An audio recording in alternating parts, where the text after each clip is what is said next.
was a bit of a messed up month for me. Our family was on vacation for about a week early in June, and it has felt like the rest of June was either preparing for going on vacation or catching up after we came back. You might think that that would mean that I didn't get a lot played this month, but that's not entirely the case. I would say that it made my playing very scattered. I played a wide variety of games in June, but I didn't really get too deep in a lot of what I played. This means you'll see a wide variety of games, but the only game that I'm labeling as completed this month is one that I've been thinking about dropping for the last few months. I should mention something that I'm not sure I've said before. I only include games on the Logging the Backlog videos that I'm able to get footage for. This means primarily games that I could play on the PlayStation or PC games. We do also own a Switch, and I do play games on it a little, mainly with family. Since it's not connected to my capture card and the Switch has a very small capture ability on the hardware itself, I don't tend to add those to my list. It's not my ideal way of doing things, but it's how I do it. If anyone has a good way of getting around this, let me know, as I'm not against adding those games, but usually it's only a few games each month and hasn't really been worth trying to figure out a better solution for. But anyhow, let's see what I've played for the month of June.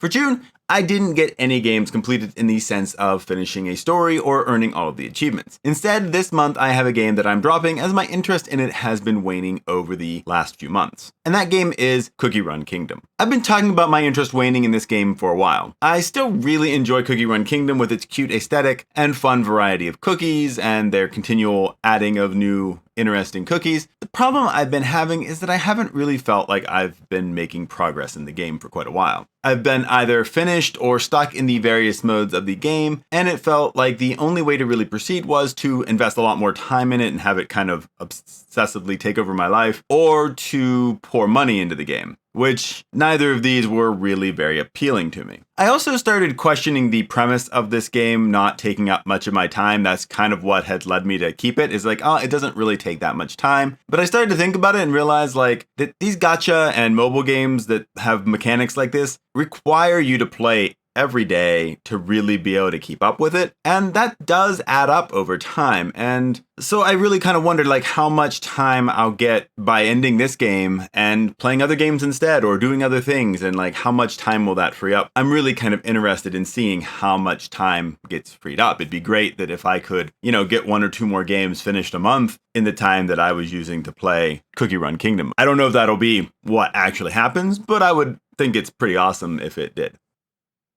I didn't finish up any of the story games from last month. I was hoping to get through at least one of these, but that just didn't happen. I did add a new game here and one kind of revisited from the past, so I'm adding some games, but didn't get rid of any. It's not a situation that I love, but hopefully I will finish up some for next month, and yeah, it'll shift around the makeup of this list a little bit more. The first story game from June is Phoenix Wright Ace Attorney Trilogy. I've still been plugging along in the Ace Attorney Trilogy. I'm in the middle of the second game in the trilogy, Justice for All. I just don't move quickly through these games for some reason. I do enjoy them, but they just tend to be games that I like to play when I have a good chunk of time, and I don't always have that.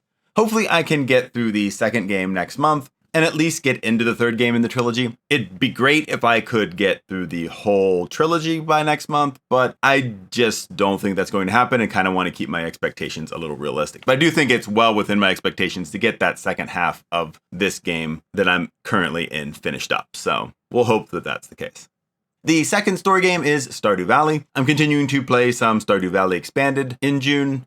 I didn't get to play too many times with the month being a bit busy, but I did play a couple of nights. I'm getting toward the end of summer for my first year. I feel like I'm starting to get a steady stream of income going, which has been nice. I've built a silo to start getting ready for animals and been trying to expand my production so that I can increase that stream of income even more. I don't think I had any major events going on during my playthrough, but as always, I've continued to enjoy playing the Stardew Valley Expanded mod and seeing all that it has added to the base game. I have started to run into some new items a bit more, but I don't really know what they do. I'll look forward to figuring that out and finding more new content as I continue to play.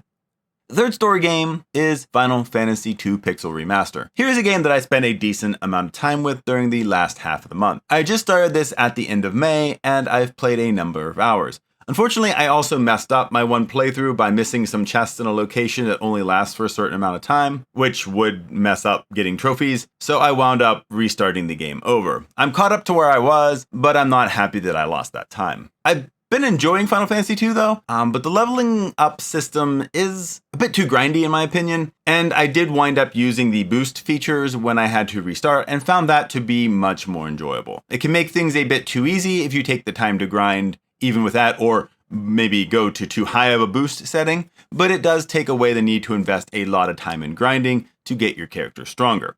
I felt like these boost options made the first game too easy, but here bumping it up just a little bit felt really good. The fourth story game for June is 12 is Better Than 6. This was a new game I added to the list this month. I started out the month playing this game quite a bit and felt like I was getting close to beating it. Then our vacation happened and this game just kind of dropped off for me. I need to get back to it and wrap it up. It is kind of an interesting game. It reminds me a little of Hotline Miami, only in the Wild West with bigger levels and a black and white color palette. While the gameplay is fun, the story and characters were a bit lacking to me. Your character starts out with amnesia, but you find out you're not exactly a great guy. While this can still make for an interesting story, it winds up just kind of being a bit too generic for me, at least so far. There may be some big twist at the ending that really helps it out, but so far I'm not super impressed with the story. Add to that a fair share of stereotypes, and it's just not a plot that I really find all that enjoyable, even though I do kind of enjoy the base gameplay elements of 12 is Better Than 6. The fifth game is Moon Hunters. This has been a game on the list before, but it is a story game that we play together as a family. It's not one that I play on my own.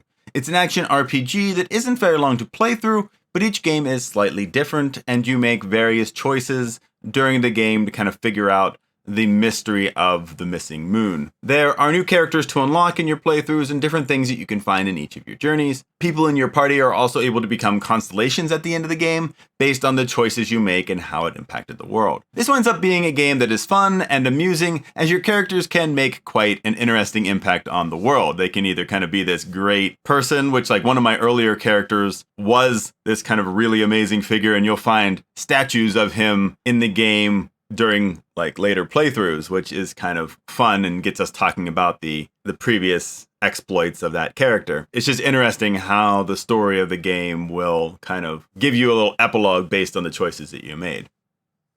Moving on from story games, I'll be focusing on games that I call endless games. These are games that don't have clear-cut endings. They can be online PvP, arcade, sandbox, creative, simulation, or party games. Some of these are games I enjoy quite a bit and keep playing off and on, while others are ones that I play for a season and then move on from. This list kind of exploded this month. I don't really know why this is the case. My best guess is that a lot of these games have been random games that were picked for us to play as a family together. I know that at least 4 of these games are from that. Also, summer means playing Terraria with the kids on a more regular basis as well. Add these games to the games that I typically play over the course of a month, and you get a rather long list. First endless game, as always, is Fortnite. The big news here is that Chapter 4 Season 3 started. We got some new map locations with the addition of the jungle terrain, some new mechanics like mud, rideable dinos, wild wasps, and plants that can heal you or be used as weapons, and as always, a weapon pool that mixes some older weapons with some new ones. As rumored, there is the inclusion of Optimus Prime in the Battle Pass, which I'm pretty excited about, but overall, it's, another season of Fortnite, and I've been enjoying it so far. That said, Fortnite has also kind of made me a little unhappy this month as well. I've been playing Fortnite since it was just what is now known as Save the World. Doing so gave me access to login bonuses that would occasionally give me free V-Bucks, and it was a nice way to build up some extra V-Bucks to spend on the side. Fortnite removed that, which wasn't cool. They at least moved those rewards to daily quests in Save the World. This has led me to play more Save the World this month than I have for a long time. Maybe that's part of the reason behind it, but it still kind of stunk. At least you do get Battle Pass experience from Save the World now, so it's not all bad, and I do enjoy Save the World to a certain degree. It's just the inferior side to Fortnite, in my opinion. The second endless game is Bloons TD6. I think I played Bloons a little more this month than last month, but I didn't play it a ton. We did play in some contested territories in June, and I think I also took out like an easy Odyssey during the month. I maybe played a little bit more than this, but I didn't play a lot more. It was enough to keep progressing and unlocking some more hero skins and stuff from the trophy shop, but there have been months that I've definitely played this game a lot more. The third endless game is Marvel Snap. Marvel Snap continues to be a game that I really enjoy and play pretty regularly. In May, I had quite a few cards come my way,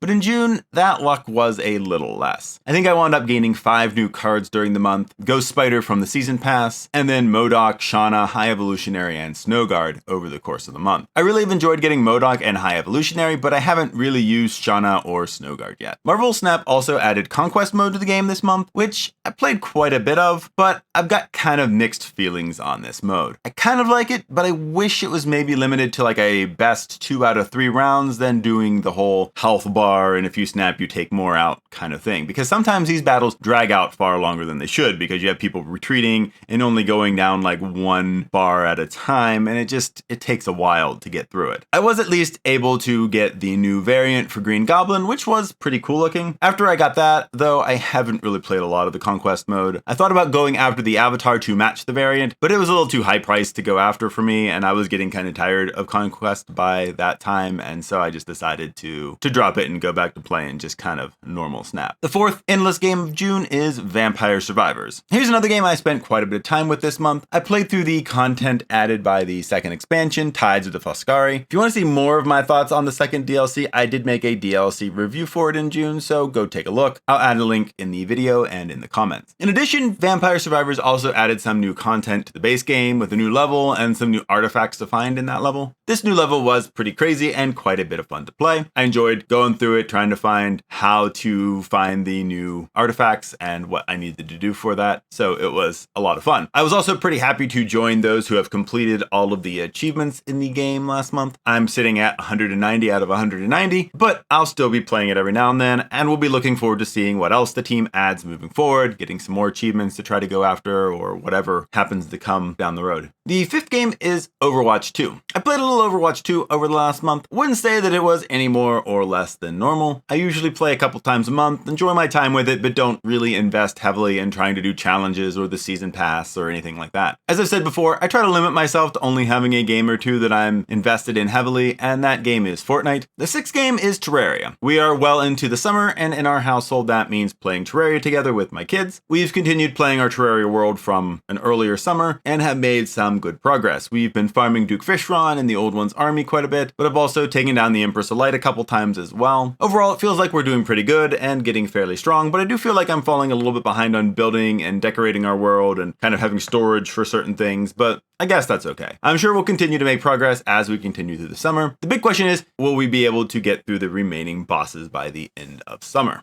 Seventh game here is Stickbold. One night last month, we played some Stickbold and got a dose of dodgeball action. We still enjoyed pulling out this game and smacking each other with dodgeballs every once in a while. One thing that is kind of interesting to notice is how the skills and abilities of our kids have increased over the course of time. I used to be able to dominate pretty well. The last few times we played, my son in particular is giving me a lot more challenge.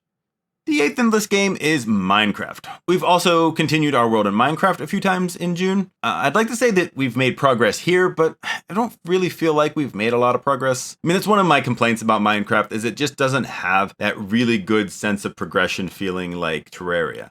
Not that they're that close of games, but they were both released around the same time. Both are very kind of sandbox style games, but Terraria just has a deeper sense of progression than Minecraft does, in my opinion. So it's always kind of hard to feel like you really made a lot of progress in Minecraft. We did get another portal set up now, and I've been progressing in my mining, but still have yet to find a lot of good stuff. I've been finding more iron and a little bit of gold, but have yet to find the diamonds or even redstone yet. So I'm hoping that this will change after a while, but for now, it hasn't been too exciting. I know there was an update for Minecraft in June as well, but I don't think I've really seen any of the stuff that added, so I don't really have a lot to comment about that. The ninth game is Jackbox Party Pack 4. We played a game of Jackbox Party Pack 4 near the end of the month. We played some Survive the Internet, Bracketeering, and Civic Doodle during our time. Really the only game we aren't a huge fan of in this pack is Monster Seeking Monster. All the others are a lot of fun. And Monster Seeking Monster wasn't bad, but it may just really need more than 4 people to be enjoyable and to be able to have more fun with that. We haven't expanded our collection of the Party Pack games recently, but we have fun with the 4 that we own, and I don't really see that changing anytime soon. 10th game and final endless game for the month is Moving Out. Here's another game we played once near the end of the month. Moving Out is a cooperative game that will remind you of games like Overcooked. Instead of running a restaurant and making food, you're movers trying to move people out of or into houses. Of course, you do this while breaking windows and maybe even breaking what you're trying to move as you're throwing things around trying to complete the goal as quickly as possible. It's definitely not a game that takes itself too seriously. This lack of seriousness makes the game pretty fun to play. Can also be a little frustrating at times because the controls